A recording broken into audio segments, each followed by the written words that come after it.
This is Sports Plus. Coming up on Sports Plus, Super Steve back on the mound. How smooth is his road to recovery? A week and a half in and the battles are heating up. Quarterbacks, receivers, how's the offense shaping up? An upset at Legg Mason.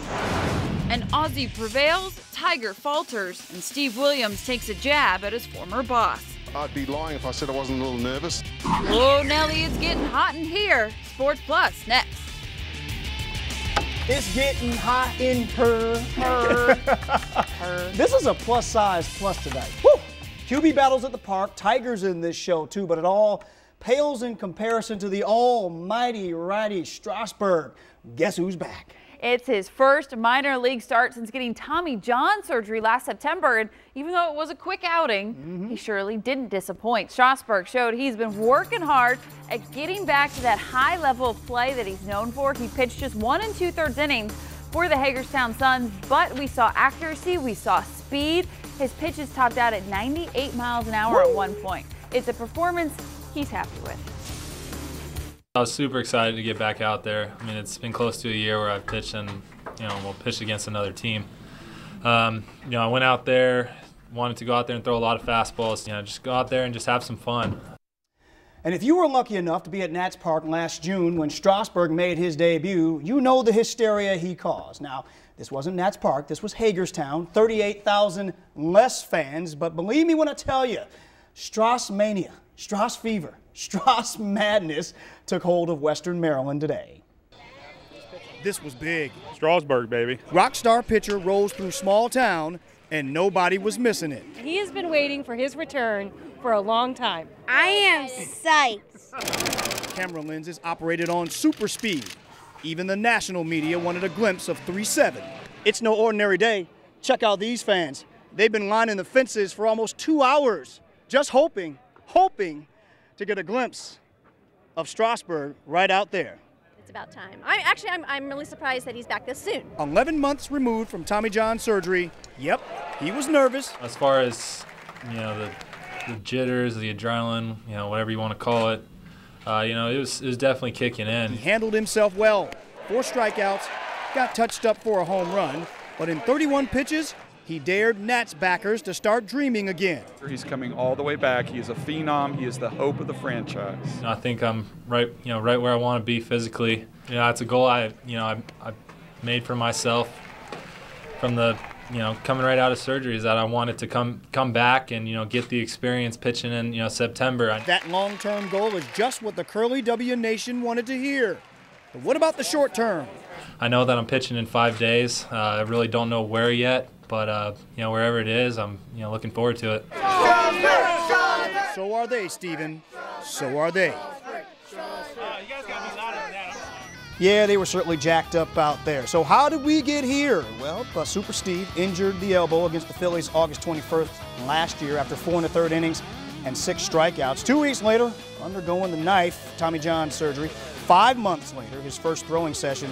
The medical technology is just amazing how they get you back so quickly. Last Friday, his first simulated game. Today, 31 pitches, 4 strikeouts. He did give up that home run to a guy named Jacob Realmuto, who is probably talking to his peeps right now saying, look who I hit a home run off of. Look what I did today. A 10-game road trip is long and can feel even longer if your team isn't playing very well. The Nationals have already dropped 2 of their first 3 games against Colorado. Lucky for them, though, Sundays haven't been kind to the Rockies, losers of 15 straight Sundays. It's Game 4 in Denver. Nats looking to even the series. John Lannon getting the start for Washington. First up, Eric Young Jr. with a rocket shot to third, but Ryan Zim knocks it down, grabs it, fires it to first in time for the out. Then the Nats bats do some damage. Second inning, Johnny Combs just crushes that pitch into the left field bleachers. A 2-run shot to give Washington the lead, and it would stay that way until the 7th. Tyler Clippard on in relief. Carlos Gonzalez grounds 1 to first. Morse can't handle it. Clippard doesn't cover the bag. Jonathan Herrera comes in. Don't know where he was. 2 batters later, runners on the corner for Ty Wigginton. He lines Clippard's pitch to left. Eric Young crosses home, and just like that, we are tied. But that wouldn't last long. Next inning, Jason Worth with a single to left. Danny Espinoza comes in. The Nats retake the lead 3-2. Bottom 8, Rockies with a chance to tie it again with a runner in scoring position, but big Todd Coffey gets Eric Young to ground out to short to end the inning. In the 9th, Drew Storen comes in for the save, and it gets Troy Tulowitzki looking. Look at that fist pump. That's the most we've seen from Storen all season. Nats win it 3-2 to even the series. We've been working hard, and hopefully we can put it together here the last 2 months of the season and right the ship a little bit. But that was a great win. It's nice to win on the road, and it's nice to win a close ball game. I like the way we started swinging on this road trip. I mean, we swung the bats very good. We've seen some pretty good pitching too. So going into Wrigley, bring it on.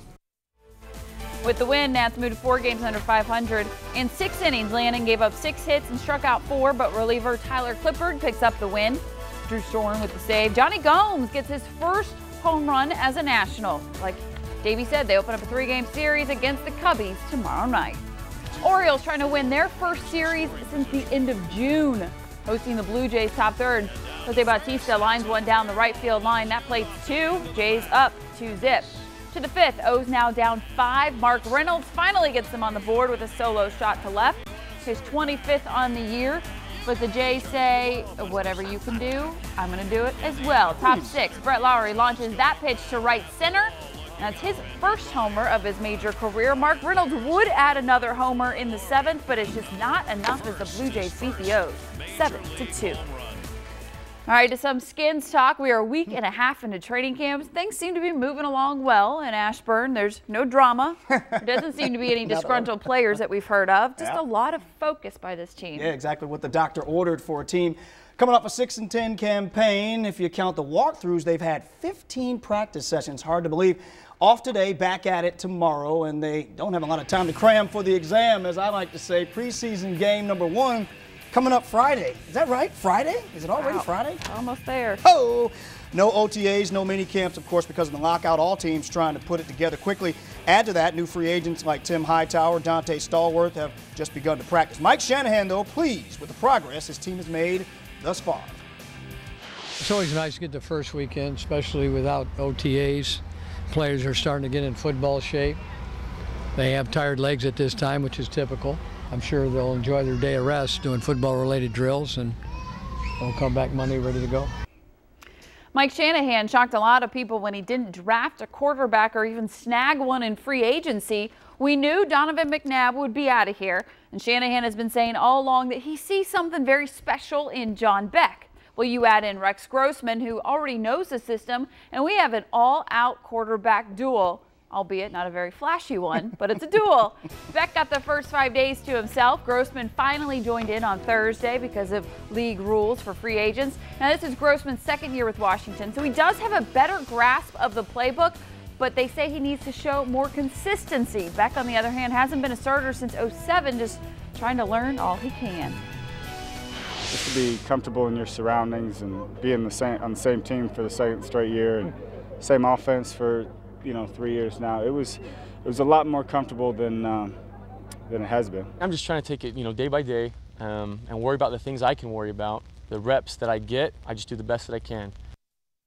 But Beck could be hampered for a little bit. He left Saturday's practice early after tweaking his groin. He said he sat out as a precaution. He doesn't seem too worried about the injury, and Coach Shanahan isn't either. He expects him to be back on the field tomorrow. Tight end Chris Cooley also sat out yesterday, his 2nd straight day of missing practice. Cooley has been nursing a swollen knee, which he recently had drained. He is expected back tomorrow as well, which for him can't come soon enough.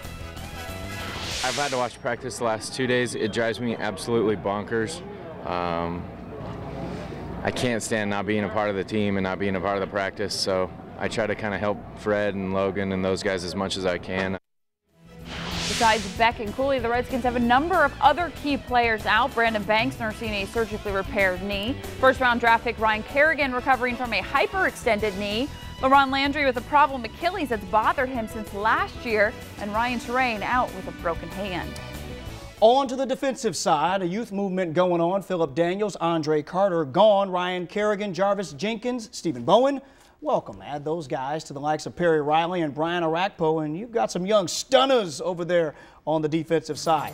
Check those guys' driver's licenses. Are they old enough to drink yet? I don't know, but they're fast and feisty, that's for sure. They're bringing it in practice. Add to them stalwarts like London Fletch, and the Stop Troopers feel like they're bound to be better than last year's unit. In this defense 3-4, the linebackers really set the tone and the tempo of the defense. So, we're asked to make a lot of plays. This year we got we've added some more pieces to the puzzle that should help us even be better. Keeping our eye on Ryan Kerrigan tomorrow. The battered Boilermaker has been held out of team drills as he works his way back from a bone bruise on the knee he sustained on day 1 of practice. The rookie linebacker making that transition from 4-3 to 3-4. When Mike Shanahan took over as head coach, he brought in a whole new system, and sometimes there are players that don't fit that system. We saw those problems last year with Big Al. Now settled in, Shanahan went out and got players that did fit his vision for the team. In fact, there's only 16 Redskins players that were here before Shanahan took over. Problem is, they have a lot to learn in a short amount of time, the new guys do. For the first 5 days, they could only stand around and watch, but from what we've seen, it looks like they're catching on quick. We're hitting it on the run now. I mean, we're basically thrown out of an airplane and we got to hit the ground running. So, that's what we're trying to do. I'm still learning where the locker room and training room and the cafeteria and playbook. The bathroom. So I'm still getting my bearings in on that, but I'm definitely enjoying it. Learn wherever you can. Gotta find that bathroom. Like we said, the Redskins, I'm sure the playbook is good bathroom reading material. The Redskins' first preseason game is Friday, like we said. Here's a look at the projected offensive depth chart, according to CBS.com. John Beck under center, newly acquired Tim Hightower running back. On the defense, the linebacker core looks familiar. Barry Cofield, Stephen Bowen, and cornerback Josh Wilson, some new faces on the D. Been a busy 2 weeks of professional tennis in and around the nation's capital. Last week, the ladies played a WTA event here for the first time in decades. This week, the fellas' turn. Let's get out to the Rock Creek Park.